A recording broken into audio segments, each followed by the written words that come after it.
Tank. Dun, dun, dun, dun. Wait, this one.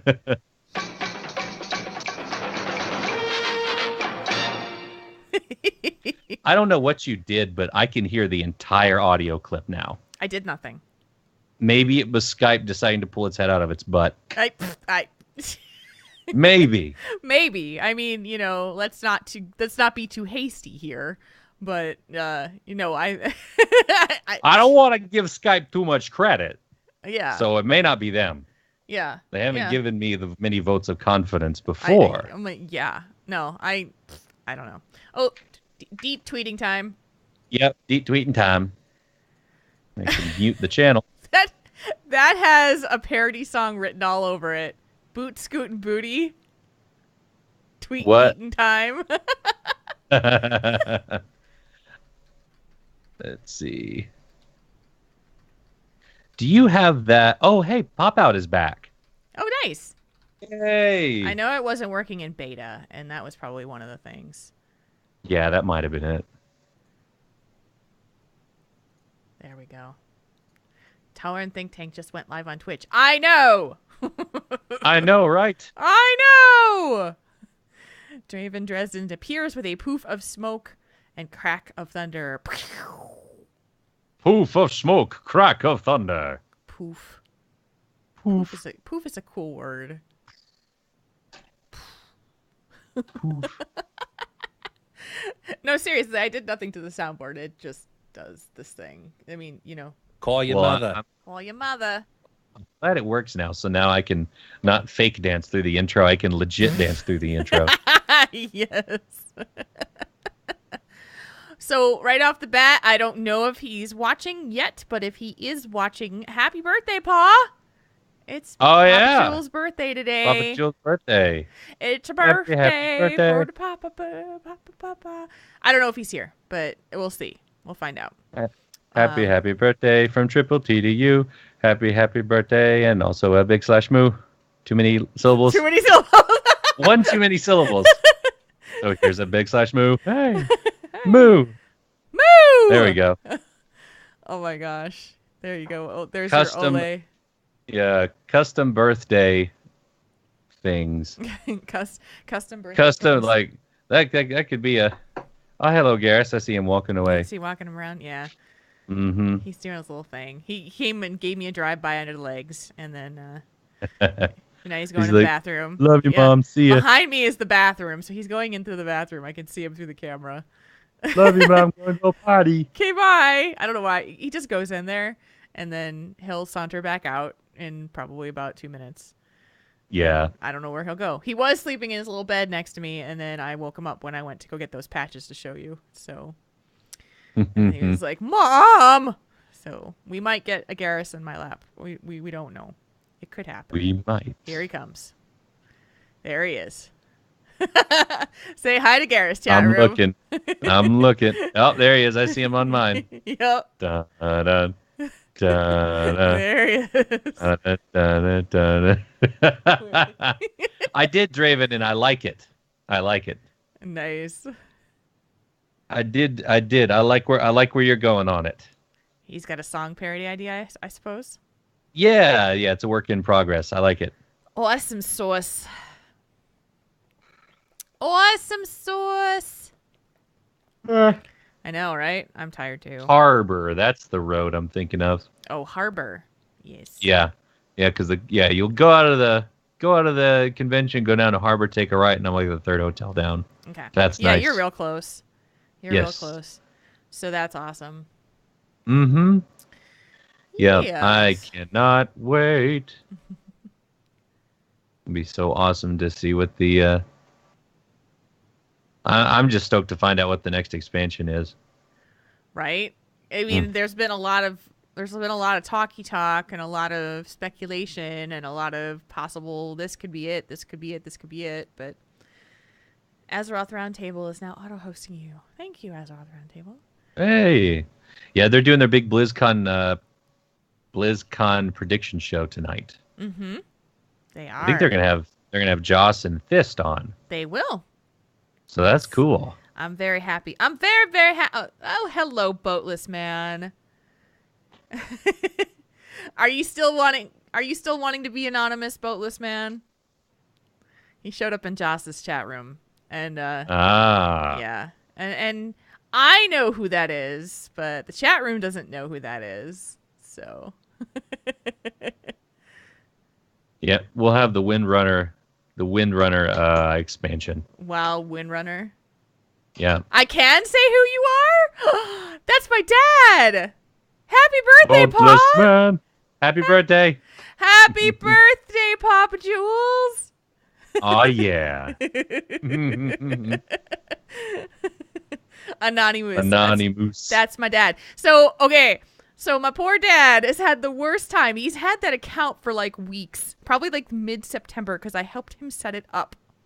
But it had to verify. He had to verify his account through Twitch, and he didn't know how to do that. So I was trying to help him do it. And he kept trying to chat. And I kept telling him he couldn't chat. So he's like, and he's trying to send me messages through the show. And he's like, honey, why can't I say anything? And I'm like, I don't know. I'm doing a podcast. I can't tell you why. So we figured it out last week. And I said, this is what you have to do. And he went and he did it. And now he can talk.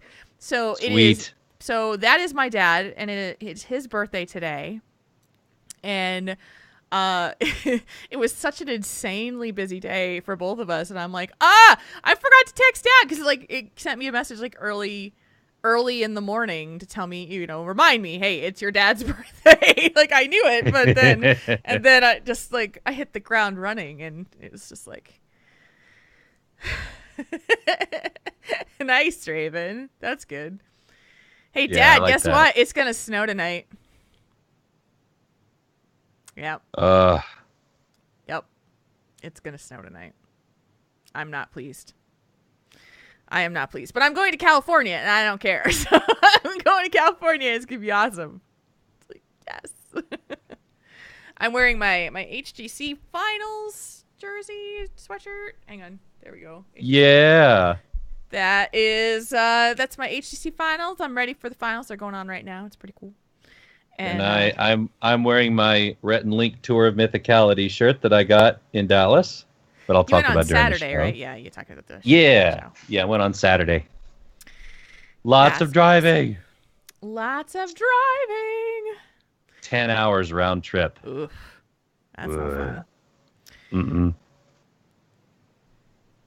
Hello, Circle Cat, and we've got Eli, we got Tiber. How you guys doing tonight? Oh, by the way. In case you guys hadn't seen them, these are the Kindertrade little patches. Look at those things. We've got those. They look so pretty. Cannot wait to get mine. So pretty. So, you've heard Sounders already, I think, right? You heard Sounder. You've already heard them. I have. Let's do this one just as a tryout. Someone call for the doctor. So, yeah, Tempo Storm is currently playing CE right now as we speak. So, yeah, I'll have to figure out how they do, if they win or lose when we're done. When we're done with the show. Because then Tempo Storm either stays or they goes. Stays as they goes. Let's see. Hi, Winchester. Hi, guys. All right. So it is 8:06. We've been a little bit chatty. Yeah. Do you need anything before we get started? I think we're in good shape. Let's ready check the chat room first. Let's check them. Are you guys ready? Excuse me. Ready for a show? Ready for the show. Whoop, whoop, whoop. We gotta wake up Marconin too. Yeah. Officially old. Dad, you're only officially old if you believe you're old. That's what you tell me, right? Hey, Silverbolt. Glad you're here because we're doing your question tonight. Mm-hmm. She knew that, though. She already knew that. We all get there sooner or later. Absolutely, right? We all do get old.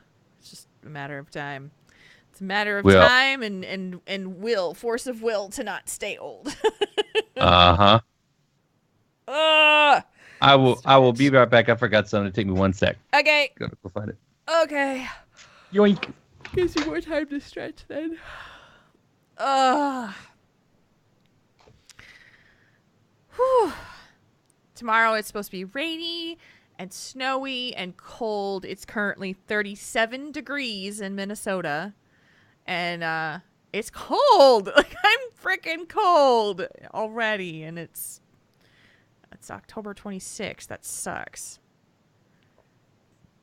I don't like it. I went out of the house today. I got my hair colored. And it was like, my appointment was at about 3 o'clock. I had to stop at Pat's house beforehand because he lives right over there. So I left the house around 2:15. It was 55 degrees outside when I left the house. And by the time I got back into my car to drive home 2.5 hours later or so, roughly, it was 47 degrees and rapidly dropping. And by the time I got home, it was 43 degrees. Like, what? So, just crazy. What is this weather? Today's the Cali trip tonight. Well, I am leaving Sunday, so it's not that far away. I'm trying though. I'm ready to go. I have to pack, but I'm ready to go. Like, ready to do this thing. Last week it was almost 80. I know. It's just like, what is going on with this weather? Yeah. I don't understand. Well, I'm glad that everything worked out, Silverbolt. I'm glad you're able to stay tonight and hang out with us. It's cold and snowy. You need to leave now. Yeah, I can't leave till Sunday, though. That's when my flight leaves. That's when it leaves. How you doing? I am good to go. Good to go? Awesome. Mm-hmm. Chat room's ready for a poll. You swear you don't have 27 fake show titles. You've already got them typed out, Draven. Yeah, 26. That's the going rate at this point. All right, folks. Let's record a show, shall we? It's our pre-BlizzCon spectacular. We're gonna do a little. Our Tell Us One thing is gonna be. I forgot to tell this to the chat room. Our Tell Us One thing is gonna be a BlizzCon discussion. So if you've got questions in the chat room, you can ask them. We're gonna talk about what we're gonna be doing there, what you can expect as a new attendee, what you can expect when you're at home, and all that great stuff. All right, Marconin, you ready to roll? I'm ready. Let's do it. Tauren Think Tank, episode 249, records in 3, 2, 1.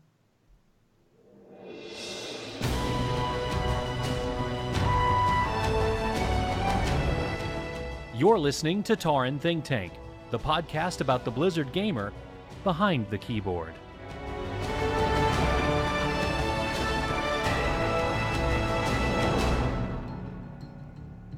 It's episode 249 of Tauren Think Tank. Today is Thursday, October 26th, 2017. It is 8:10 p.m. Central Time. My name is Jules, and we are back again for another show where all the tech is working properly, and the hosts are in their chairs, in their nice cozy homes, ready to roll. It's going to be a good one. And with me, as always, is my illustrious co-host with the mostest. He's just so excited. I don't even know if he's going to be able to sit in that chair all night because he's just so excited. His name is Marconin. Hey, Jules. Hey, everybody. So excited. BlizzCon's coming up soon. And woo! I can't wait. It permeates the air and every thought from sun up till sundown, and I am ready. So ready to go. It's like Christmas time, you know?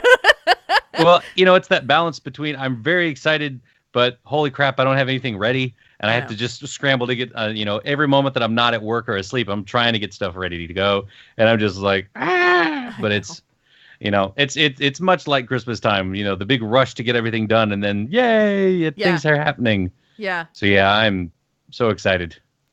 It's been, so this last week, now that everything is kind of gotten ready for, we're closing all the little details out and that kind of thing. This is the time where I realized that I need stuff for myself for BlizzCon. It's like, oh, you know what? I probably could use a new pair of shoes to comfortable shoes to walk around for hours and hours and hours all day long everywhere we go. Yeah, you know what? I probably need a couple of travel supplies. Oh crap, like the little travel size stuff. Oh, I need some more of those. Oh, prescriptions need to be refilled. I need to go do that. And it's it's just stocking up on all these little things. And it was like, make sure I have my zinc tablets so that I don't get sick. Well, that's a good call there. Yeah. That's a good call. I have to do that. So I have been, and Tiber says, I thought Pat put the shoe idea in your head. He did. That was absolutely a conversation I was having with Pat Crane, who's the host of Convert to Raid and the Convert to Raid community manager, and I work with him every day. And and he's just like, I don't have any shoes, and I'm like, what? It's just this random conversation, and then I started scratching my head and said, I don't have it. Oh, I've got to buy shoes. And then 2 hours later, Amazon had 2 pairs of shoes on the way. Thank God for Amazon 2-day service. Oh my Lord. And Prime. I may start looking for shoes on Amazon too. I don't know. Let's see here. You better hurry. Yeah, I know. It was so this has been the week of all those like little things like, forgot to do this. And so I now have a pile of stuff that's in my living room that's just kind of waiting there, just being ready to pack away for the trip, and it just keeps getting bigger. I'm like, how am I gonna fit everything into a suitcase? Because I'm gonna be gone for a week. So that's right. Yeah, I know, and I've got to bring a Halloween costume with me. And it's just there's all the I've got little odds and ends for the CTR party that have to go with me, or I chose to take them with me. And so yeah, it's been like little nitpicky things all week. It's annoying. Yeah. It's been annoying, but it's been a lot easier breathing for us, man. I mean, it's been busy. There's been a lot of things to do, but on Friday we packed up 10 boxes of stuff and took them to the UPS store. And the guy at the UPS store was just, this is funny, so funny. He just looked at us as I kept bringing boxes in.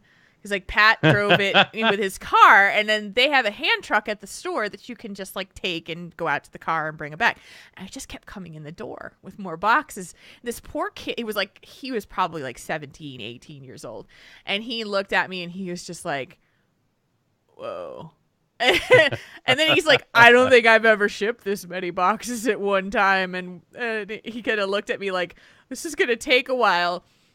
It just so happened it was a little past lunchtime and neither of us had eaten, and there was a brewery right next door. So it was like, hey, let's go get some food. And we did. And came back, and he's like, hey, guess what? Your stuff is ready to ship. It is an extraordinary amount of money for you to ship all this stuff, which we knew. And then it's so freaking expensive to ship huge boxes out there, I gotta tell you. And so yeah, it was a relief. Our resident CTR party team member who lives in Irvine got all the stuff today, and all 10 boxes arrived. So it's like, yay! Oh, that's awesome. Yes. So that life is good. I am ready. I leave Sunday. I'm ready. Let's do this.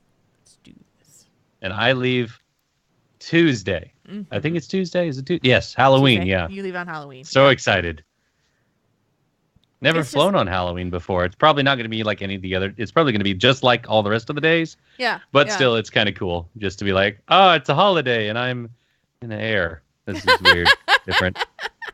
Well, it's not like you're flying on like 4th of July is actually really fun to fly because you see all the fireworks at night. That's a fun time. Yeah. Fun time to fly on a weekend on like close to or on 4th of July. That's pretty cool. So yeah. So it's happening, which means of course that this show is not going to be recording for at least a week and possibly 2. I mean, just plan on it not recording for 2 weeks because we try our best when we come back and I lose my voice and and I'm exhausted and because I work really hard when I'm there. And then when we get back, I'm just like, can I just sleep for a week? Could that be okay? I just want to sleep. So Yeah, just I just need a nap for like a week. yeah. Call me next week. Yeah. I think last year when we got home, I would sleep until about 10 in the morning, and then I'd get up and I'd do a couple piddly things, and then I'd go back to bed because I was just like, I'm so tired. So tired. Anyway, anything happening in game or stories that you've got that are going on in the world of Marconin? Well, it's been a very hectic week, of course, with all the BlizzCon prep. Granted, I don't have 10 boxes of giant things that I'm sending to California, but it's just getting to crunch time.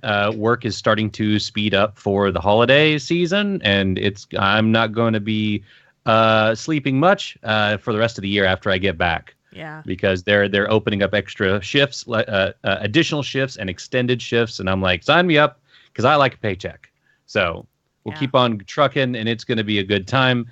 Not much sleep, but other than that, it's going to be fun. So I'm trying to get in all the awesome stuff for the rest of the year going. And something that I did this past weekend is I drove to Dallas to see two of my favorite internet-tainers, and I'm talking about Rhett and Link of Good Mythical Morning, because they're doing their tour of mythicality across the nation, and backing their book of mythicality that just came out. And I got a shirt that I'm wearing, and it's awesome.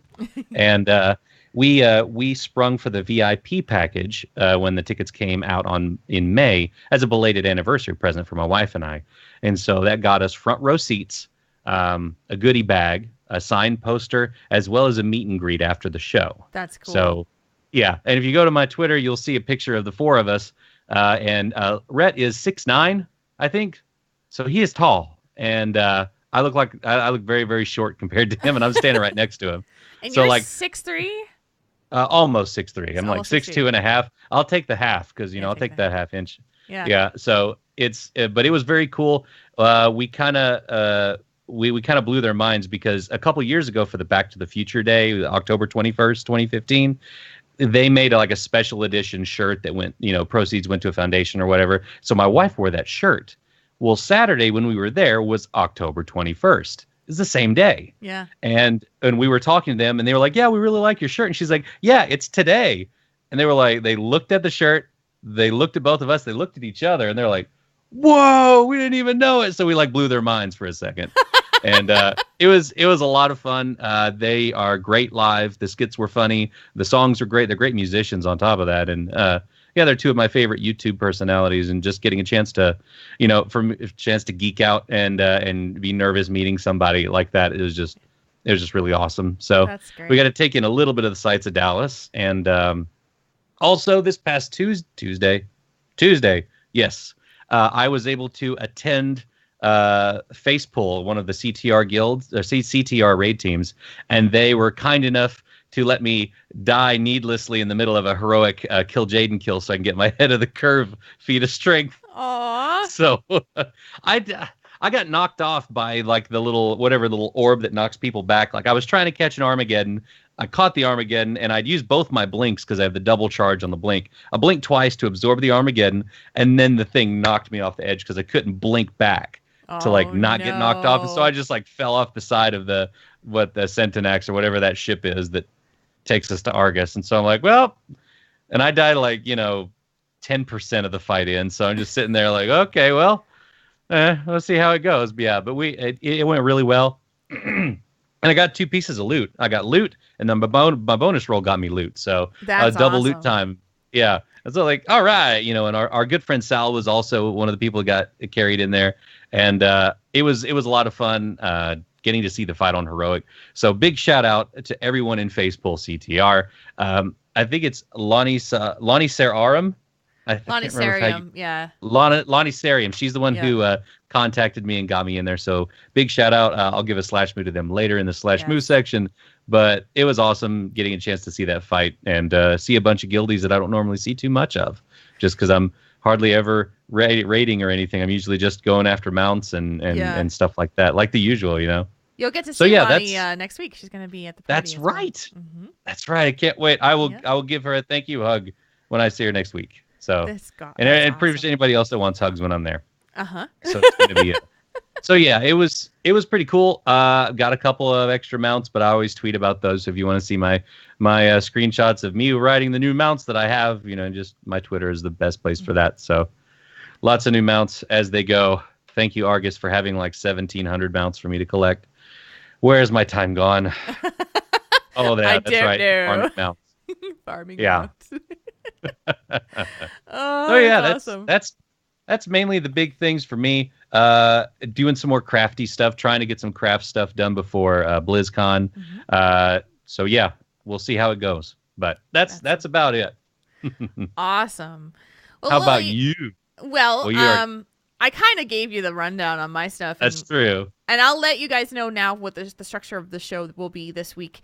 Because it's our pre-BlizzCon episode, we decided to take the Tell Us One Thing section and talk a little bit more about this year's BlizzCon and what's happening, where you can find us, where, stuff that we know that's going on. We'll answer any chat room questions that come up about BlizzCon itself. And just kind of do our prep for BlizzCon. We do it every year. It's kind of a tradition now. So we'll just do it again because we're going to be there. So we've got a question, of course, and we're going to hit that up in just a minute. So unless Marconin has anything else to talk about ahead of time. No, I think that pretty much sums it up. I think it's good. We're good to go get into our question. All right, then let's hit up our think tank question right now. Tauren between options? Let Triple T help you sort it out.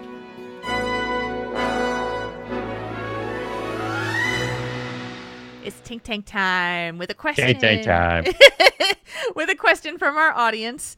Thank you guys so much. We've been getting some letters from you guys, which we totally appreciate, and we love getting them. So please sending them. Obviously, we won't be here for a couple weeks, but we'll be back to get more. So it's Think Tank time, and here's our letter for the week. Hi, Jules and Marconin. Tonight I was perusing Netflix for a new documentary to watch and came across one that is putting my whole life and career path into major perspective. I'm about to turn 32. I've been working a job straight out of college for the last 9 years in a field that wouldn't have been my first choice. My outlook on it was that it's a decent paying job that I can learn a lot from and pay for the fun things I want to do in my life. But now, after 9 years, I have no motivation to want to continue to do my job. I do it for the paycheck, and that's quickly becoming not enough. On another front, I had been planning to move closer to work into another state. Those plans now have been pushed up from a 5-year plan to a 1-year plan. Now, the show that I found and fell in love with is called Fire Chasers, and it's about the backcountry firefighters in California battling the 2016 wildfires. A little background of the stuff I love: hiking, nature, storm chasing, geology, wildlife, and more related to the earth and natural sciences. Large scale, earthquakes, weather, tornadoes, mountains, glaciers, canyons, etc. I found this show absolutely fascinating, and it spoke to me and my interests on so many levels. Hard physical and challenging work, helping people, exhilarating and rewarding, and the location/terrain. I've always thought about the military or police or even firefighting, but wasn't keen on the prospect of going to war or police or firefighting in a city setting like Chicago, where I currently live. So that brings me to writing you guys. This show has me seriously reflecting on my life and considering some huge life changes. Moving across the country and switching careers. It's such a scary prospect. I don't know anyone. I have pets to consider. I have finances to consider. What do I do if this fails? Am I doing the right thing? But then I think of the pros. To become a part of the California Department of Forestry and Fire Protection would be an absolutely amazing adventure. I would be outdoors in terrain I love. I would be living on the West Coast, somewhat nearer to some of my favorite places in this country. I would be doing something fulfilling in my life. My best friend's response to me tonight when I texted him about this idea, quote, "Find what brings you joy and take it. We only live once," end quote. So yeah, a lot going on for me right now and a lot to consider. Thanks from Silverbolt, aka Erica. All right. I love this question. I do too. I really do question. too. And yeah. Well, take it. So take it. Go. Yeah. Let's go. Start us off. Well, yeah. I mean, this is a question that pretty much everybody gets at a couple points in their life. You get used to where you are, and then something sparks an interest in doing something else. Like, because me just kind of happening into the job that I have now. Yeah, it's kind of safe, but I've been exploring and finding the parts of the jobs that I love and pursuing those avenues. So I left it the chance to get the current job I have because it pretty much played on all my skills, and it was better paying, but it was also more freeing. It was more independent, and I could help people. I could make people happy. I could travel, and I can do all these things that they're things that I want to do.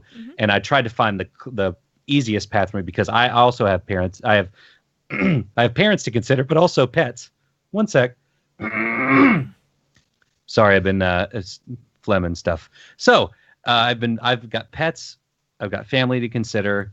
I have a wife to consider. I have finances to consider. So I've been doing what I can within those confines to kind of get to a happier place and doing things that I enjoy doing for a job, that also brings me joy and a paycheck. So that's kind of how I've been going about it. But I can definitely understand wanting to just uproot and move like that. Today I was thinking about at BlizzCon going up to the Blizzard careers people and saying, hey, here's what I have. Here's what I know. Here's what I can do. How do I get to where these guys are, like in the sound design people? Like, where do I, what would you suggest? And I think that's a big thing to consider when you're trying to think about what you might want to do, is to try and ask people in the know, like, how do I get to where you're at?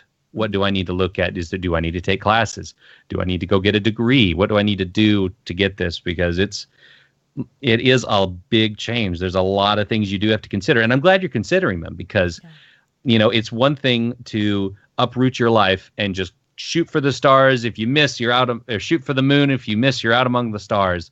But there's another thing to actually have some responsibility to it, some forethought, and actually considering some of the consequences because, that it's kind of like the starry-eyed girl moving to LA to be in Hollywood. Well, most of them don't make it. What do you do then? But you are making those considerations. You are treading cautiously, which is fine. You don't want to, I'm a couple years older than you, and I have, I've wrestled with these questions in my life too, and it's a lot for us to consider. So I would definitely approach this cautiously, but just like your friend said, chase after it. Don't, look into it. Definitely do your research. Definitely looking to see what you need to do to get there. I'm a fan of storm chasing too. And my minor's in geography because we didn't have meteorology at my college. So I digged into weather, and I love history and like these big geology and all this other stuff like this. So I definitely feel you in that regard too. And so, okay, let's stop for just a second. Yeah. And talk about, because you're kind of bouncing all over the place. I am bouncing all over the place. Sorry. It's okay. But I think it's good to zero in on a couple things here. Yeah. To talk about specifically, age is a good kind of gauge to put yourself in right now. To say, okay, now if you were 22, she's about to turn 32, but let's say you were 22 and about to say, world's at my feet, I can do whatever I want. And then, I think it's a lot easier to kind of just throw yourself to the winds, maybe being that starry-eyed girl who goes to LA with a dream and no money in her pocket and hoping for the best. Yeah. But at 32, it's a whole different story because now you've laid down some roots. You've established certain things. You have responsibilities. And so it's a tremendous, like, to do this now at 32, I think is much more, your likelihood to succeed is much higher at this age than it would be if you were like, hey, fresh out of college and, blah, blah, blah, blah. Because I think that's a really important point to consider here. Because you're smarter. You've been around the block a few times. You've had some life experience. You've fallen on your butt, and picked yourself back up probably multiple times. You've had time in the workplace. You've got built skill sets. There's a lot going on there. So that, though many of us have those times where in our lives, like multiple times in our lives, where you're just kind of like, I want to just throw it all away and start over. So, yeah, this is actually a really good time to do that. So that was one point I wanted to zero in from what you're talking about. Yeah. So, so let me ask you this. Now that for you specifically, especially because you are married, you have a stable job, you have a place to live, you have a vehicle, you have, family close by. It's harder now for you to just disentangle yourself from all of that to just say, I'm moving to California. Yeah. Like if you were to, if Blizzard magically came to a job that said, I want to hire you, would it literally, it would be a moment where it would be like, oh my gosh, how do we make this work, right?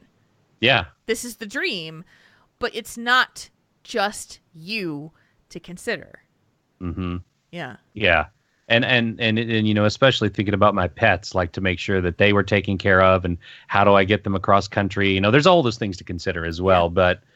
But, uprooting your life and moving it, if it's something that you want to do and you're dead set on it and it's something that would bring you great joy and you just want to, cautiously, not quite throw caution to the wind, but also kind of hanging out of the window for a little bit. You're like, caution's right there for a minute and go and pursue it. I don't really see anything wrong with it. Well, and Silverbolt's in the chat room and they said they've also got connections with, one of our friends, Megacode, is a firefighter. He is, and he's working in LA County, so he knows. Yeah. The connections in that area. Well, yeah, and that's awesome too. Is to kind of finding people that that have this that kind of know what's going on and know people. Yeah. That's what's fantastic about being almost 32 as opposed to 22. Is at 22 you don't have near as many connections or networking. You've built up a lot of feelers, to send to people. For me, I know 2 people in graphic design at Blizzard now.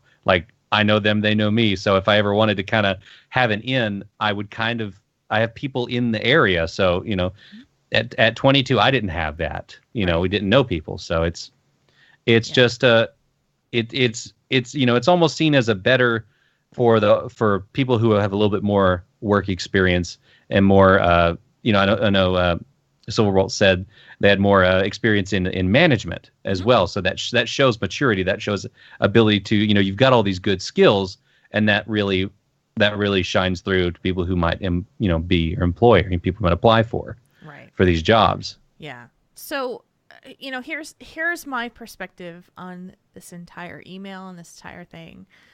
I truly believe that there are moments in your life that kind of pivot your, they're kind of a shining moment in the lifetime where you see where your future is supposed to be.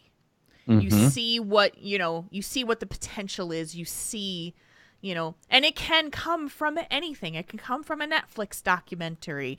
It can come from someone that you meet at random who makes a passing comment about how you should have been a teacher because you're so good at helping that young child while you're at the airport with their homework. There's you never know when those things will happen. And I truly do believe that it is our responsibility to be open-minded about those and see them, because it's so easy. For my own belief, I think the universe kind of intervenes on those things. It's up to us whether we want to listen, Yeah. And, where it's kind of like, hey, hi, here's a boulder in your path. Are you going to step around it or are you going to get hit by it? It's just that's kind of on that one side. I am a living example of a life that turned upside down and started over, doing what I love to do. And it did not come without risk. It did not come without crippling, paralyzing fear. It did not come from hours. I mean, it was like hours and hours and hours and hours and hours of thinking it out. How do I do this? How do I manage that? You know, I thought it to death, but at the end I went with my heart. And my life kind of delivered me the message. I was living in Wisconsin. My marriage disintegrated and things were really, really bad. And I needed to get out really fast. And so I had to go and find a place to live that wasn't my home, like immediately. And I did that. And then I realized that as things were coming apart at the seams, I hated my job. I didn't like what I was doing. It was a paycheck. It was nothing more. I had no family in Wisconsin. I had very little friends that lived in the area that were actually staying in touch because all my friends are national and international. And a large contingent of friends and very close friends lived in Minnesota.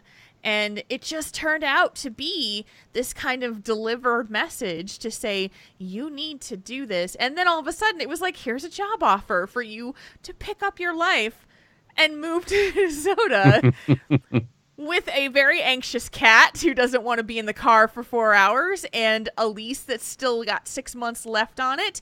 And, not without a lot of obstacles, but when there's a will, there's a way. Yeah. And, you have to weigh whenever you make these kinds of decisions. Mark Honan went through this as well. Even just taking on the job that he has now, which was an internal move, but it was very difficult. It was very nerve-wracking. You were very nervous, and I think that's fair to say because you were very honest about this. I was. And I was on the phone with you and trying to help you through like the rationalization process of whether this would be the right move because it was scary, right? Yeah, it was. It went from something very, it was something I was used to, something that was settled. There were set hours, set days. I was in charge of that part of the building, and then it's like, hey, here's this thing where you may have hours, you may not. That was my main thing, is I was worried that I wouldn't have hours, and I was feeling, I didn't know if it would pay enough, and I was just very anxious about it. And like Jewel said, I called her in the middle of the day while I was at work. I was like, I need some help here, please. Yeah. Trying to balance it out and trying to think it through.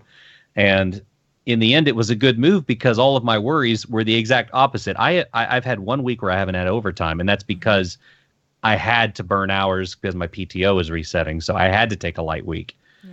Other than that, I mean, like the hours are just like, they're just there. Like I've been working almost 12-hour days all week, and that's almost normal now. So, I mean, I'm the opposite of not having hours now, which is good for a paycheck, but it's also, it does hamper my creative ability to have time to do creative things, but it puts food on the table, it pays the bills, and I enjoy what I do. So you do kind of have to kind of balance everything out like that. Yeah. But it was very stressful for me to try, and because I don't like change. I don't. We've talked about it on the show before. I am a stick in the mud when it comes to life choices. Like it took me a very long time to even propose. Like I was like, I don't know how long, but it was getting to the point where it's either, poop or get off the pot, because either one way or another, it's going to get done. So I was like, okay, all right. So I made the decision, but it's always, getting out of college, I felt like the rocks, like the ground had been yanked out from underneath me and there was nothing below me. I had nothing to hold on to. I was so nervous. So all of these times in my life where I've had to make these huge life choices, I've really had to grasp at anything I can hold on to. And most recently, it's been calling Jules, calling my parents, trying to weigh the pros and cons. And the more information you get, the easier it can be to plot it out, because I tend to just let things snowball in my head until I stress out so much that I can't sleep or eat or think. You're immobilized at that point. Yeah, but remember what I told you, and when I said to you on the phone is, are your basic needs being met with this change? When the basic needs are met, and that is the pay comparable or better? Is there upward mobility within the position for you to move forward? And, those basic needs, right? So for Silverbolt, if you decided that I want to move across the country. What are the basic needs that you need to meet? Obviously, you need a place to live. You need an income stream of some kind, and you need a plan for where you're planning to go for the future. And so, like, for my progression of where I got from here, from Wisconsin to Minnesota, my basic needs first off were, I need a place to live that's safe for me, and I need to get it now. And so I had to do that. That was my first basic need. Find a place to live. Okay, got a place to live. I moved. I'm good. Now I have to disentangle my life from someone else's. Okay. Now I need to make sure that I have enough money to be able to do what I need to do. Okay. Oh, by the way, here's a new job offer and you can move to Minnesota. Okay, let's go do that. So I moved to Minnesota. What do I have to do? What are my basic needs? I need a place to live that's convenient and safe and, that I can afford. Okay. Now I've got a place to live and it's too expensive when I lived. Okay. Now I need to go find a house that I can afford. Now that basically has been met. It's literally that simple in terms of breaking the bigger goal down to the smaller, intricate parts of it. And so when you think about a large transition, like moving across the country, what are the basic needs that you would need to do in order to get to California? Because I don't think that I think the immediate goal isn't finding a job within the California Department of Forestry. It's not that. It's getting there first. You've got to get there before you can get that job. That's my thought. Is like you gotta disentangle what you're involved in Illinois before you can start working on that part. Like you got to transition yourself out of there. That's how I view it. It may, she may view it differently, and that's perfectly fine. It's just from my perspective. Yeah, and I could, because if you go there with the intention of working for a specific place, it's a little iffy, because it's easier to kind of just broad brush where you want to be. Like you said, be there first, and then kind of work. I mean, you can definitely apply there and talk to people. And like I said, lean on Megacode, trying to get as much information as you can, which I know you already are, as you're doing a lot of research anyway. But just kind of land in the area at the very least, and just work toward it. Yeah. Can you get a place to live? And, even a temporary job to get you through what you need to do in order to start the process of becoming part of the Forestry Service. I mean, obviously doing your entire research to know what it is that you're getting yourself into by going there. But with the skills and everything that you have, there's backup there. There's the ability to get a job that's just an income stream to get you started, because that's what a lot of people do. And it's just it sometimes you got to do that in order to move yourself forward, but you have to kind of chunk it up into different steps, if you know what I mean. Yeah, you definitely have to kind of chunk it up, because this whole thing, like I said earlier, it can be debilitating if you don't write stuff down, and it kind of overwhelms you. And Silverbolt says money is an issue at the moment, so that's definitely a big one. And kind of like how Joel said, you got to make sure that your needs are met first, right? Because that's kind of the, that's the do not pass go. You have to get that stuff done first, because you have to eat, you have to keep the lights on, you got to have a roof over your head. Yeah, and then it's thinking outside the box for the complete picture. It's not necessarily I have to be able to afford my own apartment in California. It could be I rent a room, I have roommates, or I have, there's a lot of opportunities to think outside the box when you're trying to come up with a solution to make something work. And, sometimes the answer is right there in front of you and you don't see it. And I'll give you an example, which is really silly, but it'll make you laugh, and I think that's what's intended here. So I have a strangely shaped bedroom in my new home. It's more rectangular but long ways. When you enter in, the rectangular is long. And so I have kind of these larger pieces of furniture that I've had for probably the last 15, 20 years. And so the way that, because the bedroom is rectangular, going when you enter, it's going long ways. The bed is up against the wall as you come in, and then my dresser is in the corner. And because of where it is, I have to go around the other side to get to the dresser. And I was constantly like having to squeeze between this tight space between my footboard and my dresser. It was like really tight to get around there. And I stubbed my toe a couple times. I bashed my knee in there. And I was just so frustrated with I wish my furniture was smaller. But what I didn't think of until last weekend. Okay, so I've lived here since June. It's last weekend, which was October. Jules, why don't you move your bed closer to the one side so that there's more of a walkway to get to your... And I literally stood in my bedroom and went, "You idiot. What is wrong with you? Why would you think of this?" So I pulled the bed about 2 or 3 inches closer to the door, and all of a sudden I have a walkway. Duh.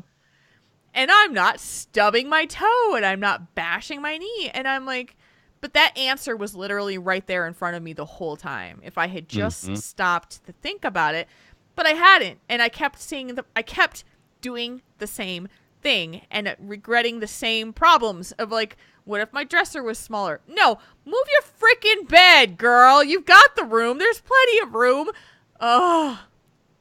And that is my point. Is that sometimes the problem that you're facing, the answer is right there in front of you, but you get so preoccupied in what you think you know and what you believe to be true that there are no other options that you will miss the obvious answer. And so now I don't stub my toe when I have to go get my socks, which is awesome. And so, just a lesson in the simplicity of thinking simply. Of thinking simply. But yeah, it really is thinking of the obvious answers, and getting and I call it stuck thinking in coaching, where someone is saying, this is it, this is all I can do, there's no other options, and I'll say, nope, stuck thinking. You're stuck on one thing, and that's all that you're thinking of. And and so when you get stuck, it's literally just the spinny, Yeah, you're just spinning a wheel. Yeah. Mark Honan spinning this is the wrong thing. It's the wrong thing. It's the wrong thing. Well, why is it the wrong thing? I don't know. It's the wrong thing. It's the wrong thing. I don't know anything except that it's the wrong thing. So it's just that in itself. If there's something that you take away from this episode tonight, listeners, if there is a problem that you are facing and you are spinning your wheels on that problem, take it down to the most simple answer, and you might actually tell yourself what you need to know. Yep. Keep it simple, stupid. Keep it simple, stupid. Yay for acronyms. I know. Yeah. Well, so, I was just going to say, Silverbolt said that that education would ensure a better start to get the foot in the door, and that's absolutely true. But the current job is a good salary. So, is there maybe a way to, it's not this isn't something you're going to do tomorrow necessarily, making this big change, but you can definitely plant the seeds. I don't know. I'd maybe talk to the people who are in that field and see what kind of classes you would need. What kind of education do they expect? What's required? And then go to, well, does someone offer night classes? Do they offer online courses? Or what would work for my schedule and for me working? And that's, we have a lot of people that do work all day and then they go do night classes. One of our friends that was one of our Patreon supporters, she was in college. Both her and her husband were in college, pretty much the last several years. while taking care of their child, and it's a lot of work. But they can see the end of the tunnel, and things are looking very bright for them because they have put in all that work and all that time and all that planning. Because doing things like this in your life does take a lot of planning.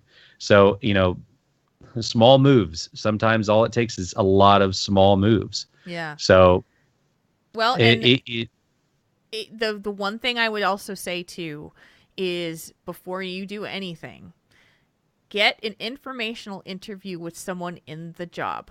And an informational interview is just that. You're calling someone up to ask them if they can tell you about their job. You're not interviewing them. They're not interviewing you. It's literally you just saying, I want to know how you got your job and how you do your job and what is your job like and what are the things that you would say to someone who wants to get that job. And they're tremendously helpful. And also if there's opportunities, if there's internships, ways that you can be learning on the job but not being paid, if that's an opportunity as well. So, and this goes for everybody out there. If there's really something that you're going after, the way that I have the work that I do now is I used to have a paying job and I would do all of this stuff on my free time. During my evenings, weekends, holidays, anytime I could do it. I paid my own way to go to BlizzCon. I paid all that stuff. And I worked really hard, to get all the things done to prove myself. And that is the thing that a lot of people have to do in order to chase a dream of something. You're going to have to work harder than you've ever worked in your life. And because if you really want it, you have to show those in charge that this is something you're willing to sacrifice for. It doesn't get handed to you, mostly unless you're super, super lucky. And so, but it's worth it. It's absolutely worth it. Yeah, so it definitely is. That is something I can't stress enough. But, you have to go after these things that you love with all of your heart. Like, it has to be a passion. It has to drive you. It has to be there because it can be thankless and hard and you're giving sacrifice and time. But it's worth it. It's worth it. For sure. It definitely is. And from what you've told us tonight, you've got it better than most people that would want to just jump up and do it. You've got friends that are kind of in the vicinity or have participated in things like this. So, man, definitely lean on those guys and see what you need to do. And you've gathered all this information, plot it out. Like, okay, well, I need to get my EMT certification. Okay, how quickly can I start that? What do I need to do to get that certification? Go talk to, go to the hospital or the EMT people. I've got a friend who is an EMT and a firefighter in the next town over. So, I mean, I could ask him, anybody that's in that, start the ball rolling because, you're not going to go anywhere unless you start. The journey of 1,000 miles begins with one single step, and you've already made some of those steps from what I've seen. You've done the research. Now start plotting it out. I need to get this certification. You do this. You do the education. You already said your work might pay for the tuition. Dig into that and see if you can make it happen. If not, well, maybe you need to skim off a couple of things here or there and just try to make it work. But, I think the most important thing is what your friend said. We only get one of these lives. They're precious. Every day is a gift. And we need to make the most of our lives that we can and impact people in the most positive way we can. And doing stuff like fire rescue and stuff like that, man, because I know there's that movie that's either come out or it's about to come out with Josh Brolin where it's about the firefighters. It looks pretty uplifting and some darn hard work, but it looks good. And that is sometimes a thankless job because you're holding back, the fury of nature, the primal forces. And it's such a big thing. And man, go do it. Go for it. I know you're being smart about it. Just continue to be smart about getting into it, putting yourself in the right, it's like chess. You got to position yourself, the people that just go gung-ho and try to get all the pawns and everything, that's not always the best strategy. You've got to plot out your moves, so when the time comes, boom, there you go, 3 moves in a row, you've won the game. Yeah. So you've got to kind of plot yourself out and see where you're going. And it's awesome, and I am so looking forward to things that you're going to do with it, and I believe that you're going to do great things with it. Yeah. And I'm really pushing for you. I know anybody listening is going to be pushing for you too. Absolutely. And when you're going through the process of what you need to do, break it down into smaller parts, ask yourself at every step, are my basic needs being met? Where do I need to make sure that where my basic needs are met? What is your minimum threshold? For some people, their minimum threshold is, hey, I'm living in somebody's like spare bedroom and I don't have my own kitchen and I'm just going to live here for a good couple months and I'm going to save a bunch of money because this is okay for me. What is your minimum threshold for being able to get what you need? And, that will answer a lot of questions for you. It will answer a lot of what's my next move questions, Yeah. And I need a minimum of, $5,000 in savings in order to do this. Okay. Then I need to go do that. That's my next step. Then you make it happen. Right. Yeah. Yeah. So, and you break, it's how do you eat an elephant? One bite at a time. You just got to chip away at it. I wanted someone in the chat room to do a count at how many metaphors Marconin drops at every conversation we do, because I think that we're up to about 4. Just call me Metaphor Conan. Metaphor Conan. I'm serious. Show title there. I feel like you guys need to start a count every time, because I swear there's at least 4 to 6 in every episode. I'm just kidding you, by the way. They're all floating around in here, and for me, that helps. That helps me express the point, and try to get it across. Is it a Southern thing? I don't know if it's a Southern thing. I don't know if it is or not. I have no other measurement to go by. Does everybody around you do the same thing? Probably. I don't think so. Now you're gonna notice it. I might start noticing it and get back to you on that one. Okay. I want you to go. Well, Timer told me it is a very southern. It's a very southern thing. So when you get home from BlizzCon, I'm gonna start asking you to keep track of how many people you hear telling metaphors in their normal conversation. It's pretty funny. So anyway, I'm sorry. This is something I've noticed recently, and it just makes me smile. Noticing my flaws. It's not a flaw. It's hilarious. I just want to count. I just need hard data. I need data. Give me the data. I am a data girl. That is what I do. So, but in any case, getting back to our topic, I think you've got a very mature perspective on what you're planning to do, Silverbolt, and that I'm not concerned. I've met a lot of people who get an idea in their head and they want to just drop everything and I'm going to do the idea now. And there is no thought into how the actual idea is going to happen. It's just like, no, I'm just going to do it. I'm just going to do it. I'm just going to happen. It's like, no, do you realize how many things you're going to have to work through in order to actually have that happen?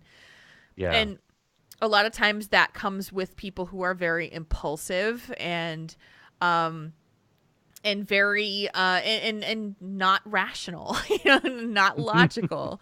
So it is it's a testament to you and your maturity that you're thinking through all of this and probably keeping yourself up at night, if I know you. Because I know that this kind of thing spins your brain, it's what it does to me. Spins your brain. Just my whole transition of getting from Wisconsin to Minnesota, I spent so many sleepless nights just turning over scenarios and the what ifs and the if this then that. It's tough. It's very tough. And that doesn't stop. Like, I still do that. I'm just not in the middle of a tremendous transition right now in terms of like, you know, the last couple of months, like the last 18, 19 months. So, but she says, I don't know what you're talking about. Yes. Yes, it's tough. And so I'm glad you wrote to us, and I'm glad that we could hopefully give you an outsider perspective on it. I'm always going to encourage dreams. I'm always going to encourage following where your direction is where you're being led, but you got to do it in a logical way and in a mature and adult way. Yeah. There's nothing wrong for shooting for the moon, but you got to have a safety net sometimes. And with your work experience, with your kind of level-headedness about this, you've got a good safety net in case, you know, you don't make it or you'll go somewhere else. You know, we never know where the path will take us, but you know, it's good that you've got that level head. When I was in my 20s, I just got it into my head that I really, really wanted to go to broadcast school. And there was a broadcast school in the city I was living in. I toured it. I had, you know, I got all the information, and I was so close to like basically like uprooting my entire life to just go to broadcast school. But I had no plan. I had no like, okay, I'm going to go to broadcast school and then what? Like I didn't have this massive dream to be like on the radio, or didn't take into account the fact that if I wanted to do what I really wanted to do, which was like being a part of a morning show team, is that you literally have to be able to move anywhere across the country at a moment's notice.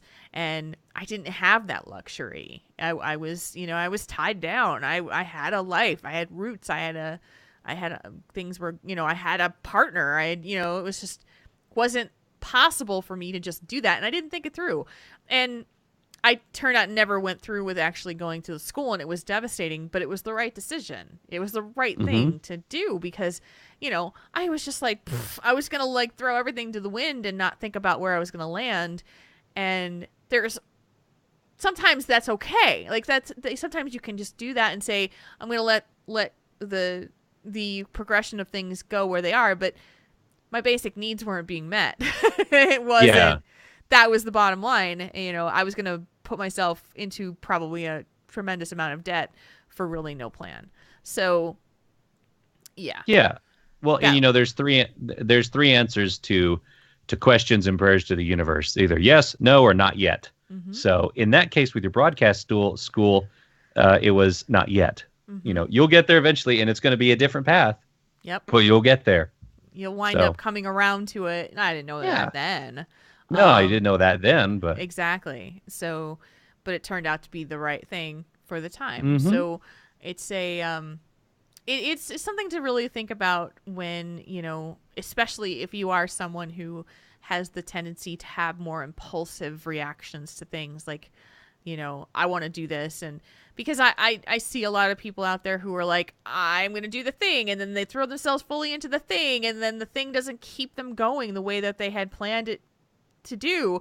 So then they go and find a new thing to obsess about. And then it's, I'm so much about this thing. And then, you know, it's just like, okay, so it's going to be like all the other things that you've just been so super duper excited about, right? Okay. Cool. So, so that's our think tank our think tank question. Anything to close us out for the last few minutes on this? No, I think you've got a good head on your shoulder, Silverbolt, and you're thinking this thing through. And I'm just excited to see where you go with it and how things are going. So please tell us and keep us appraised of how things are going with you. And I can't wait to see you succeed in however it's going to go. Yeah. You know? And if you're sharing this similar situation from Silverbolt and you wanted to share your feedback, you can do that at questions@taurenthinktank.com. That is our email address, and you can use that. You can also use that email address to send us your questions for advice or perspective or an outsider opinion, as we so do here on the show. And thank you so much for sending in your letter. It was awesome. Yeah, it was wonderful to hear from you. Yeah, most definitely. And I had the pleasure of meeting Silverbolt last month, and we will see her at BlizzCon.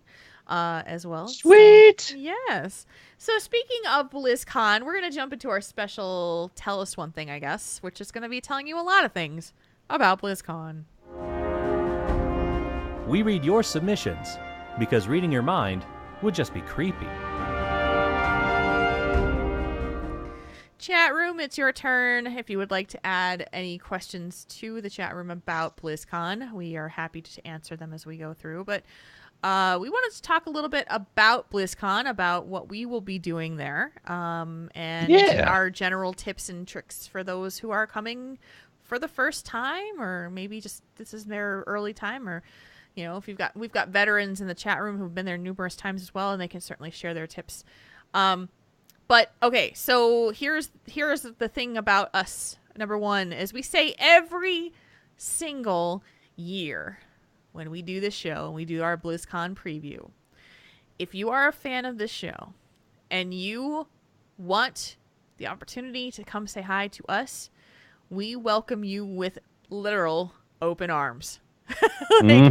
Please don't be afraid to say hi to us. We love meeting our listeners. It is something without a doubt. Like every year we share our, like, if a lot of times we're together when it happens, but a lot of times there's times when we're not together, and we've run into someone who's listened to the show and they're so excited to talk to us, and they share a message from like me and tell me, oh, tell Marconin I said hi, or and that kind of thing.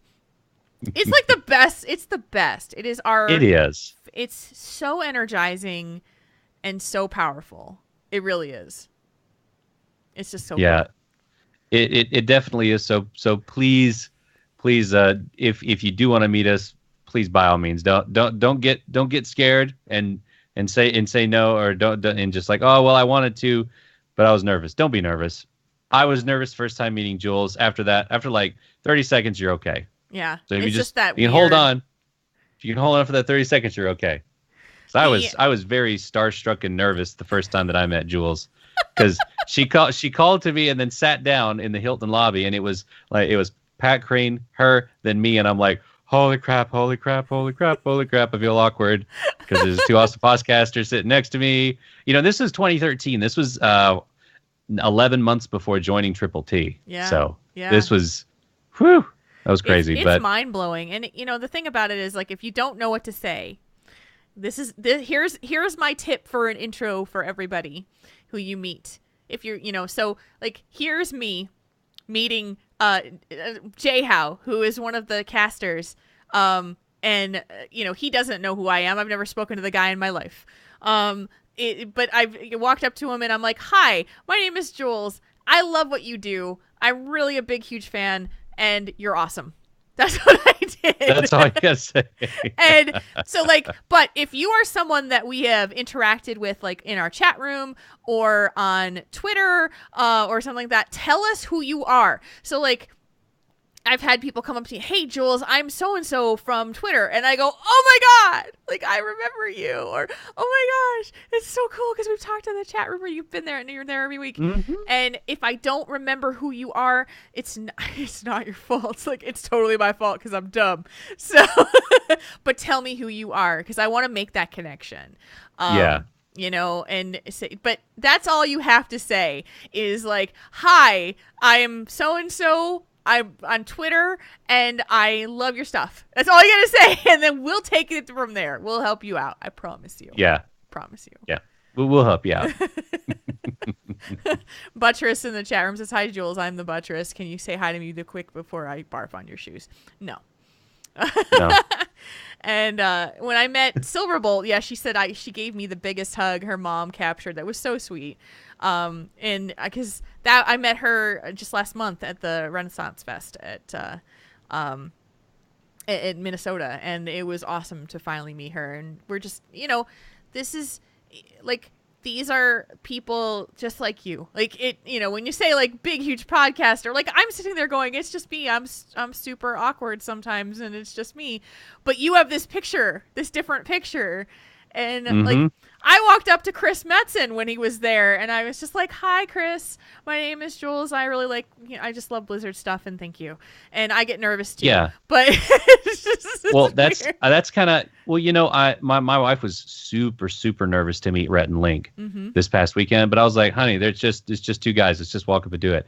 And truth be told, I was more nervous when it came to it than she was. Yeah. Because I guess the tables turned. But like when I met Chris Metzen at Nerdtacular, I was just like, "Hi, my name's Mark Conan. I love your work." And I was like, "Man, I got to tell you," and it was after a panel talking about some of the games and stuff.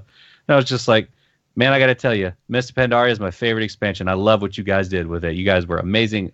Great storytelling, just one little thing." And he was like, "Oh man, I really appreciate that. Thanks. Yeah, we tried to do, and it's just like a little bit of conversation starting. It helps break that tension of, oh my goodness, I get to meet somebody, that's what it does. You make it personal. Yeah. That's you take like one thing that person reminded you of. So like Tauren Gregory, who does cinematics at Blizzard, awesome guy, big gnome guy. He loves playing. That's his character's a gnome.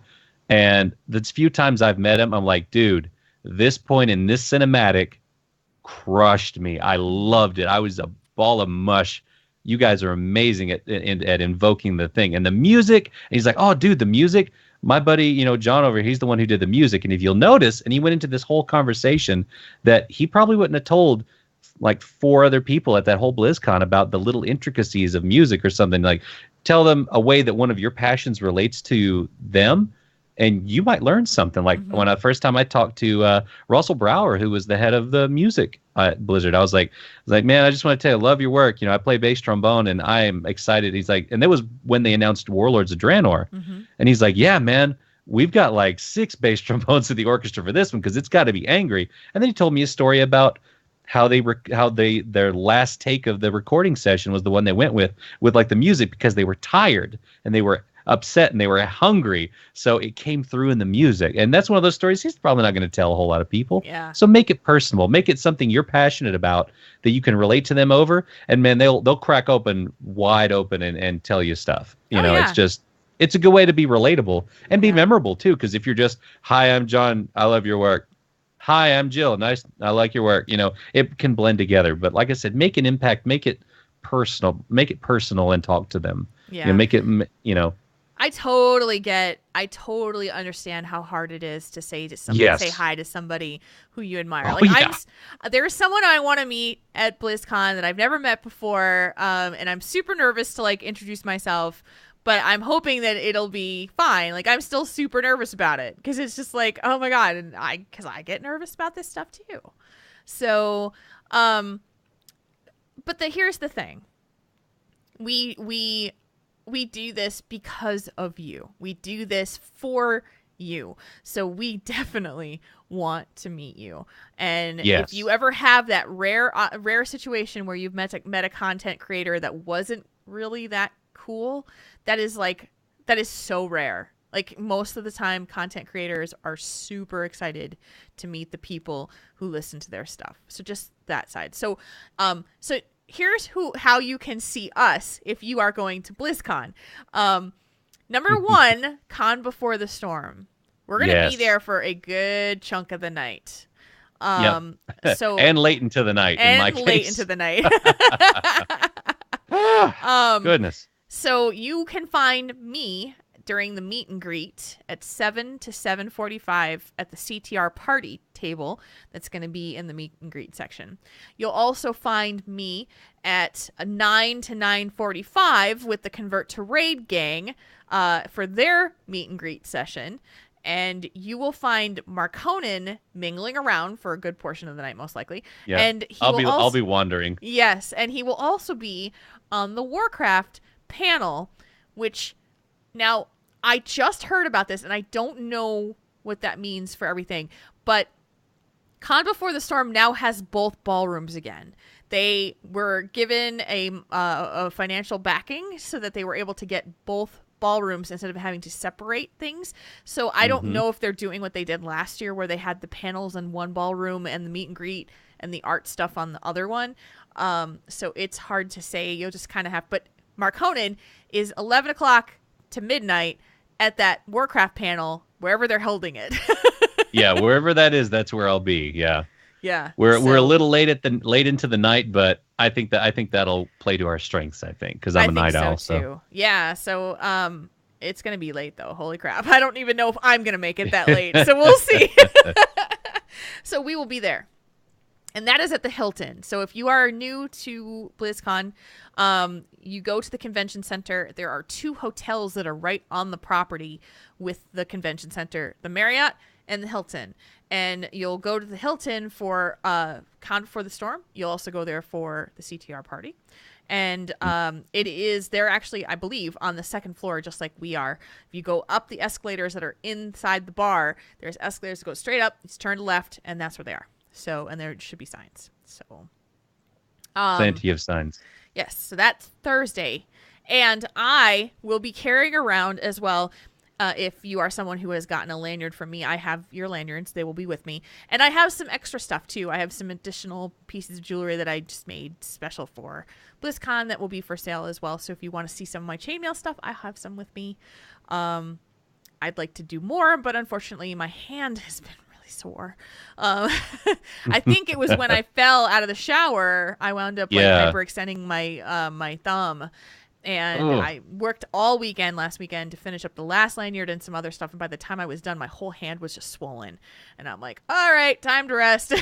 So I hope I can maybe knock out a couple more things beforehand. So anyway, that's Thursday. Friday, BlizzCon. Party. BlizzCon! We'll be all around. We'll be everywhere. It's going to be hard to find us at BlizzCon. We're going to be everywhere. I'll probably be where the voice actor panels are when that goes on, and around the pins. Yeah. So go to the pin trading. It's going to be kind of hard to find us at BlizzCon. So, but Friday night, 8:00, Hilton, 2nd floor, 8:00 till midnight, CTR party. I am locked into that place from 5 p.m. on. So I will be there. I will be there. And snacks. Yes. And Mark Honan will be there for a good portion of the night, depending on when the panels are, but he will be there. So I think it'll work out. There's not really a later voice actor panel this year on Friday. So there's just like the one that in the middle of the day. So I should be just fine to be there. Cool. So 8:00 to midnight, CTR party. That's where you're going to find us. On Saturday, if you are a fan of Pat Crane, if you are a fan of Convert to Raid, if you are a member of the CTR Guild, Pat is going to be on the Instance panel, which is live at BlizzCon on the Epic stage. It is inside BlizzCon. He is on a panel. It is the coolest thing ever. I am so freaking excited for him. Oh my gosh. And that starts at 11:15. I think 11:15 goes to 12:15. It's the one that's the Instance live. And you got to go support Pat. If you're at home, you can watch it on the virtual ticket. But I'm so freaking excited for him. I can't stand it. I'm so excited. He's like, I'm getting a media badge he's a talent. He got a talent badge. Ooh. And I'm like, oh my god, dude, that's so cool. Can I touch it? I just want to touch the talent badge. It's a talent badge. So yeah, that is so stupid cool. It really is, yeah. And then after that, we'll be out and about doing our thing. Mark Conan will be at Disney on Sunday. Yeah. DizzCon 2017. And just so that you guys know, I am. You'll probably see it on my social media. I'm going to California on Sunday, and I'm taking some private vacation time Sunday through Tuesday. So I'm going to be kind of off the grid for those 3 days or so.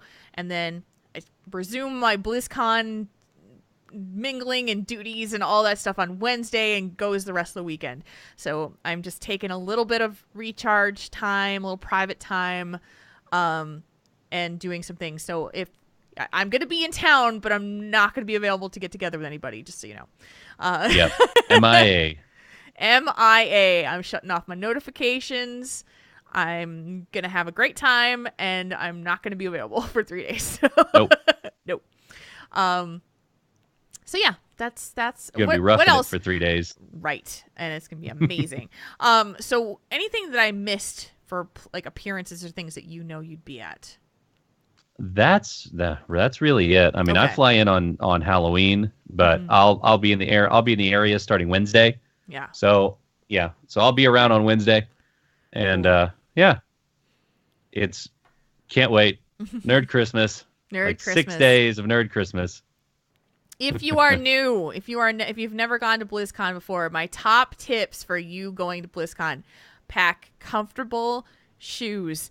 I cannot stress this enough. You will walk more than you are ever used to walking in a normal day, unless that is what your job is.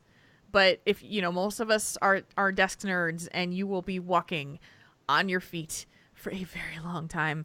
So wear comfortable shoes, wear comfortable clothing, wear layers, have a hoodie or something. Yeah, like a hoodie or a jacket. Yeah, because the thing with Anaheim is it's a desert. So hot days, cold nights. There's not a lot of things to hold on to heat. So it may be hot during the day. Bring a jacket, but also if you are going into the con, they give us those cool backpacks. Stuff a light jacket in there. Yeah, so that way you've got something in the evenings. Too. Yeah, it does get cold in there. They try to cool off all of us nerds in there. So that's definitely something to bring. Also, a water bottle or something. Yes. Definitely stay hydrated. It's an arid environment. You will get dehydrated. Yeah, constantly be drinking water. Every year I go over to like Walgreens or CVS and I buy packages of water and I keep them in the room because I'm always carrying water with me, and I would recommend that you do that too. Like, most definitely have a lot of water. Yep. And a lot of people partake in adult beverages there too as well, which can dehydrate you on top of being dehydrated. Right. So even more important to drink water while you're there.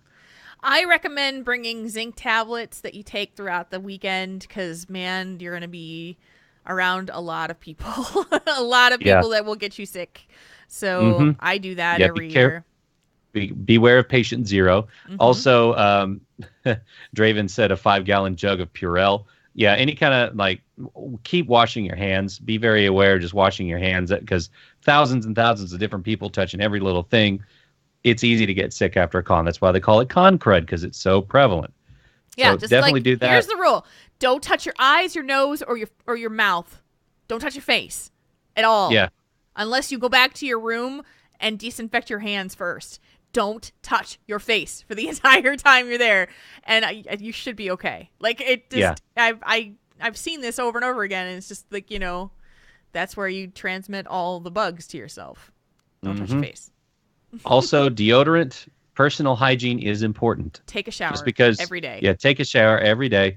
At least 6 hours of sleep, at least, I would say. I rarely keep that rule just because there's too much going on.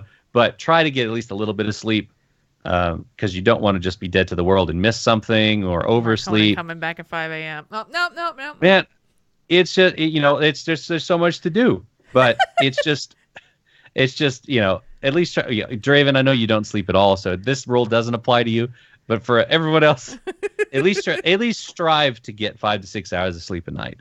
Just try, because you will need that rest. You will definitely need that rest, and eat food. Sure you eat.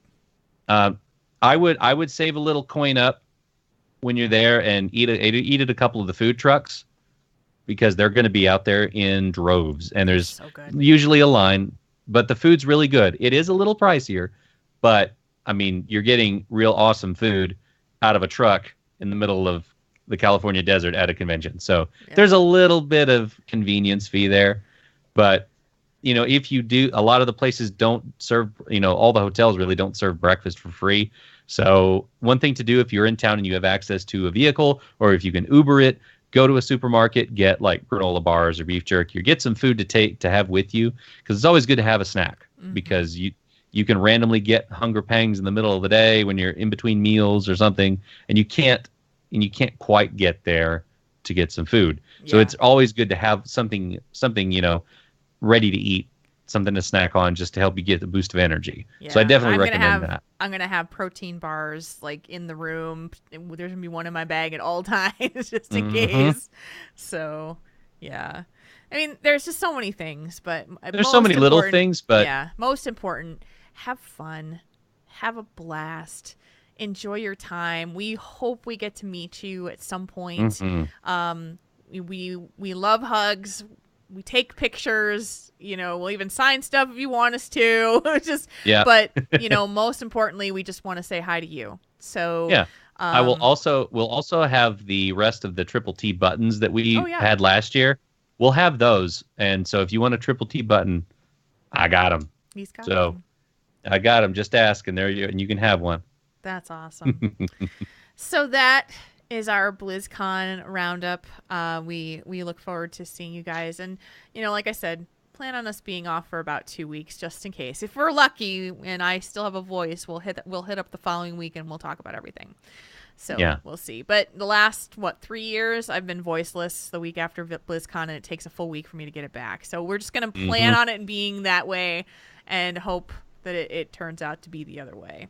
And I think that's the show, Mark Honan. I think we made a show. We got a couple of slash moves too. Oh shoot. Boom! Right out the door. Let me do that. Liz Sounder. We do have slash moves. Please start us off. Wait a dang minute here.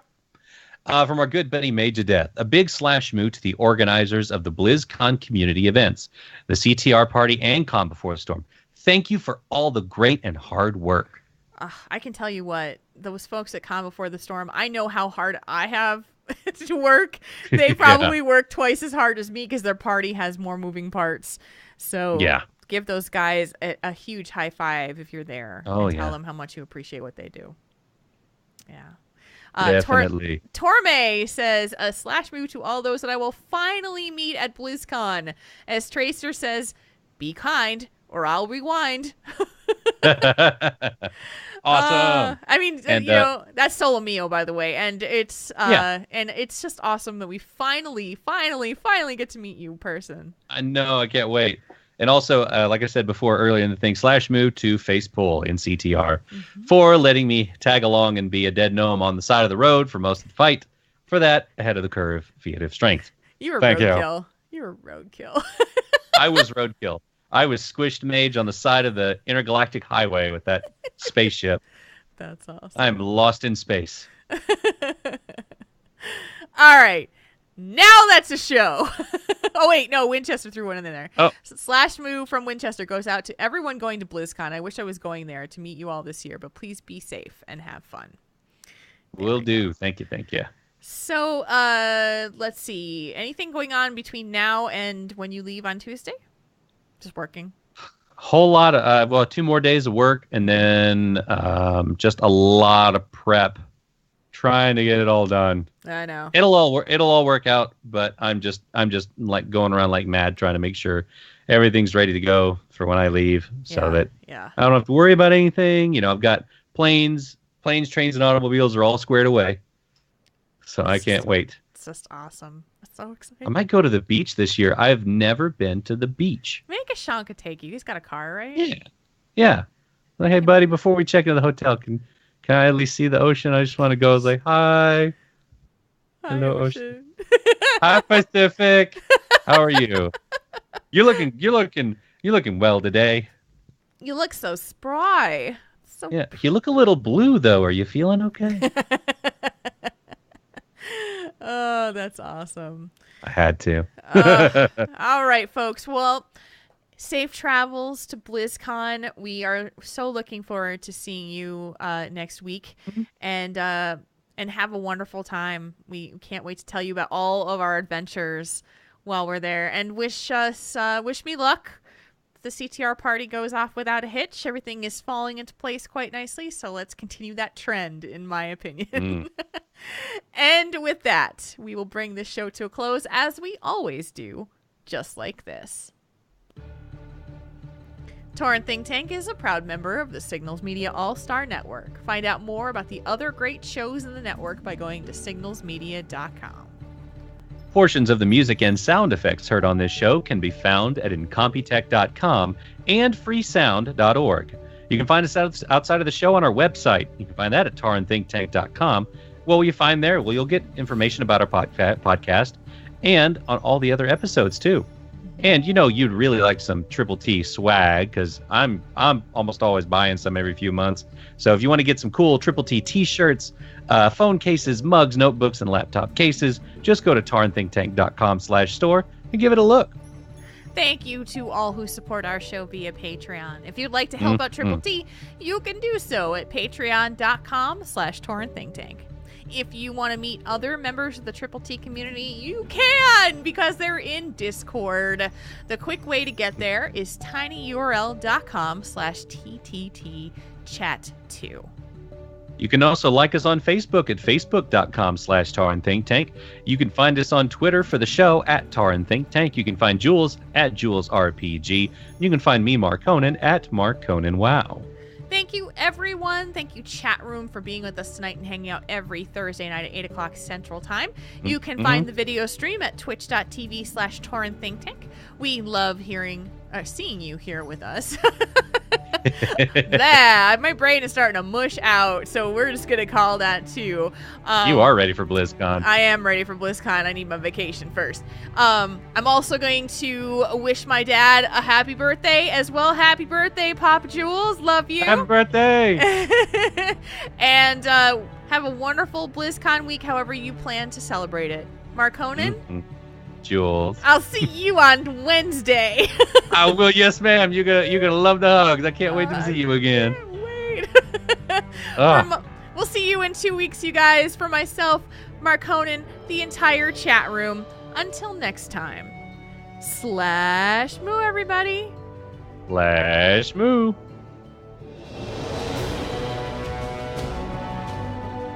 Tauren Think Tank. We make your problems less bad.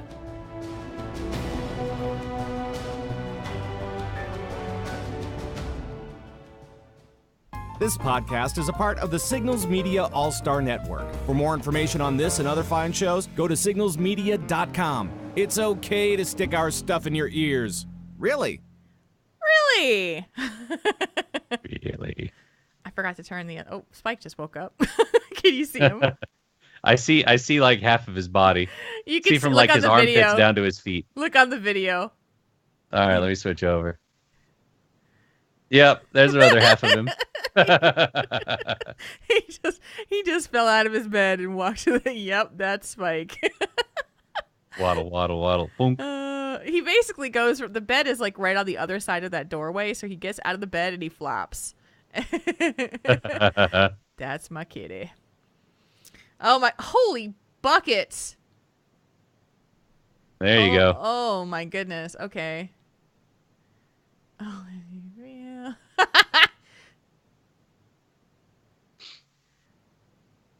I was a squished mage on the side of an intergalactic spaceship. My gosh, Draven.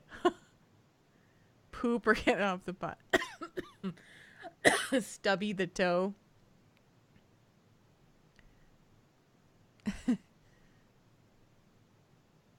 A strangely shaped bedroom. How do you eat an elephant?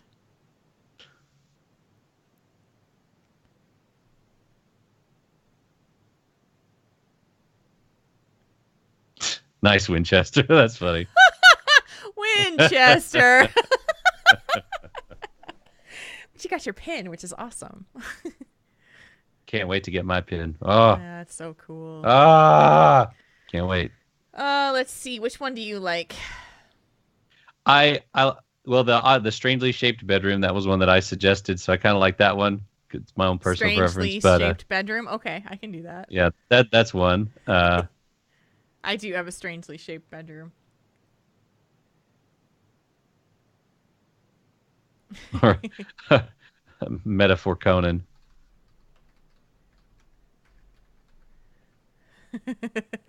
Metaphor Conan? Yeah, that's a good one too. That could be one, yeah. Okay, so I will add to the notes a strangely shaped bedroom.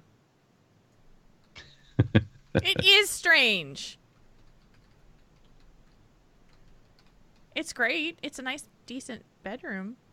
But it's like you walk in and it's a rectangle going long ways. So, Yeah. it's like metaphor Conan, the anti-Bubba Conan. Draven, okay, Draven, you need to count how many fake titles you made this time. Because my brain's too tired to count them. I might just go to the shoe store and find shoes that way instead of trying to 2-day ship some from Amazon. Yeah. I did find some. I went to the Converse website and I had some. They have a custom shoemaker. You can get the All-Stars made in custom colors, everything.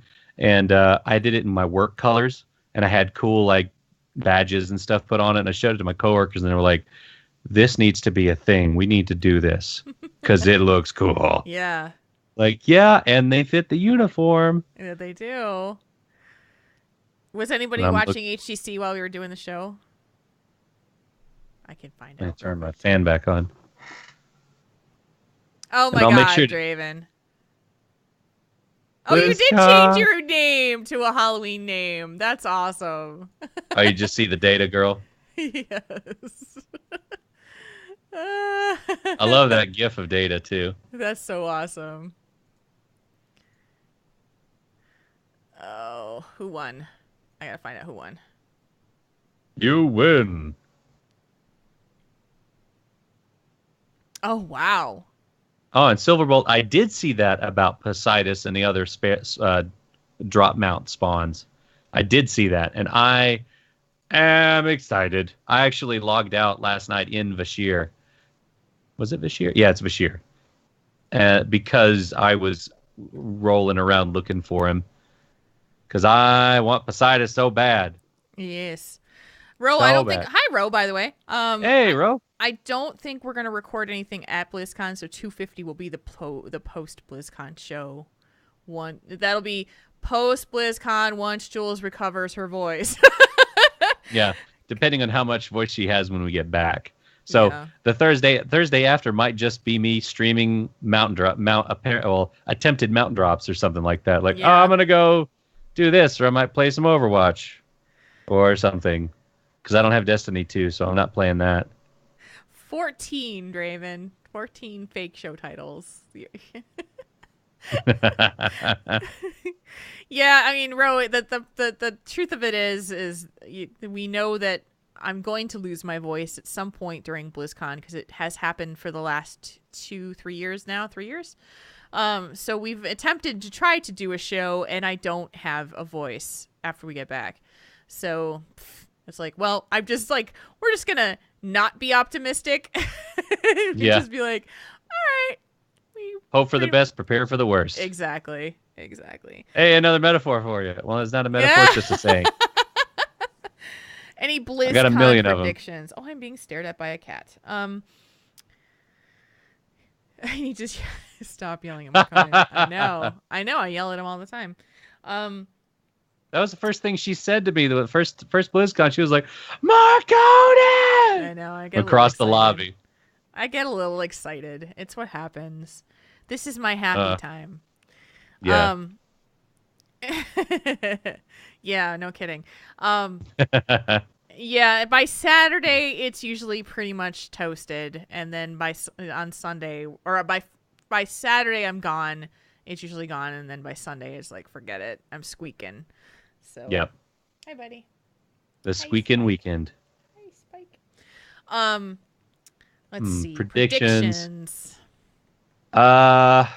Well, and we're going to talk about this at the Con Before the Storm panel, too, because that's one of the things we'll discuss is our ideas and predictions for the next expansion or what they're going to talk about. Yeah. And it's like, well, I mean, based on what happens at the end of the raid, the next raid tier, which I'm not going to talk about in the spoilers, but I will see.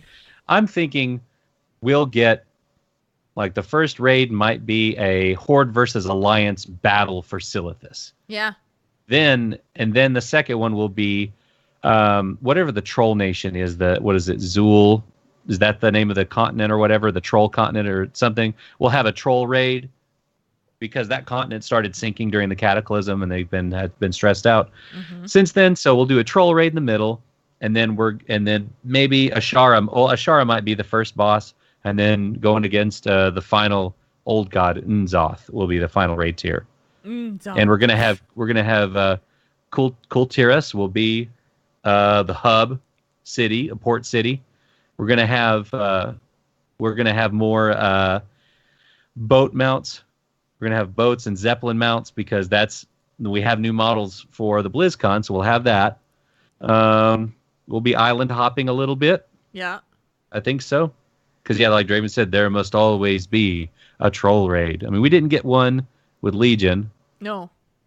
We didn't get one with did we get one with Warlords? No. No troll raid there. But we did with Mists, because we had Throne of Thunder. But yeah. That's cool. Coconut raw transmog, yeah. Yeah, that looked real hot on my gnome. Yes, and you guys need to go and over to Azeroth Roundtable stream and hang out there because they're doing their prediction show, which starts in about 15 minutes.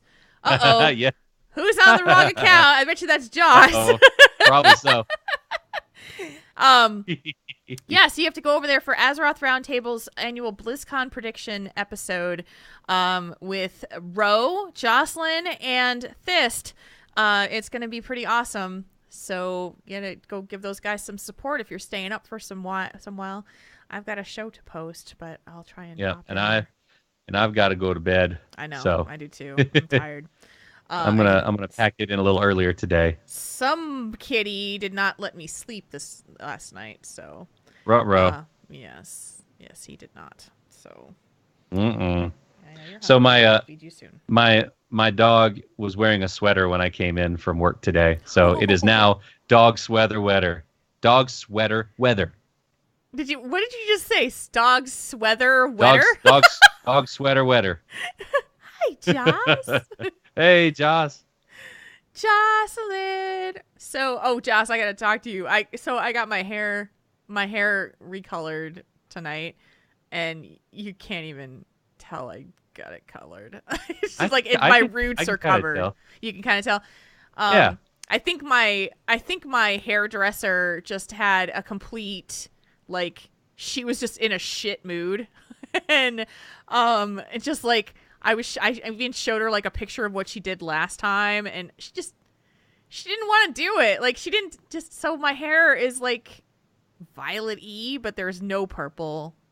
It's pretty, but it's not very exciting. So I'll just have to babe it up in other ways, I guess. Yep. Can I get it redone? I could, but I spent a lot of money to get it done, and I don't really want to go do it again. So it's okay. It's kind of violet. I've got a really bright light on me right now, but it's kind of violet-y is what's the darkness. I could tell one. You don't want to spend BlizzCon doing my hair, trust me. It's the Joss salon. It's a Celeste salon. Oh, style it? You could style my hair. I'd do it. Yes, I need somebody to do my hair. Style it, profile it. Style it, profile it. I don't want to make you color hair while you're at BlizzCon, though. You do that for Nevermore, and you're crazy. So. But yeah, I was kind of disappointed. I really kind of wanted it to be a little more fun, but it's still pretty. It's better than it was, that's for sure. It is better than it was. My roots were bad. I don't know if I could pull off any hair different color. I'm kind of white bread. I'm kind of vanilla, so. Yeah, and unless you went bleached, platinum, just dyed it, strip the color out of it and then dyed it. Yeah, you'd look really weird with black hair. It wouldn't work for you. I did dye one time. I dyed my hair was back in 2004, and I dyed it black, and that was for 3 months. I was dating a goth girl at the time, don't judge me, but it grew out and I never did it again. Josh is gonna punk out my hair. Let's do this. Yeah. Punk out my hair, yo. Be like the Zarya skin. Totally 80s Zarya skin. I swear I cannot do. I can make my hair do what it does. That's all I knew. I don't have the ability to like do hair in another way. So I lack that ability. I call this towel dry, then forget. This is me. It's just like step out of the shower, 1, 2, 3 shakes, go to work. Oh, like fun, like pigtails would be cute. Yeah. Yeah, that could be fun, Joss. Like some little pigtail things. That'd be kind of cool. My hair's long enough for sure. Mm-hmm. And I'm going to be wearing, I'm going to have my lanyard on, but underneath it, I'm going to have my orange legendary badge or legendary lanyard. And I've still got those Slaying Demons pins on it from last year. Oh, that's awesome. That Complete is awesome. set. I'm rocking that, and I ain't trading those. What pictures? You trade the other one. Oh, no, Draven, not those pictures. No. Those Photoshop pictures of me with the punk hair, the ones he did, which are just, it's just so bad. This is such a bad, so bad. All right, so we're going to head off. I'm going to send you guys over to Azeroth Roundtable. I'm going to do a host for them.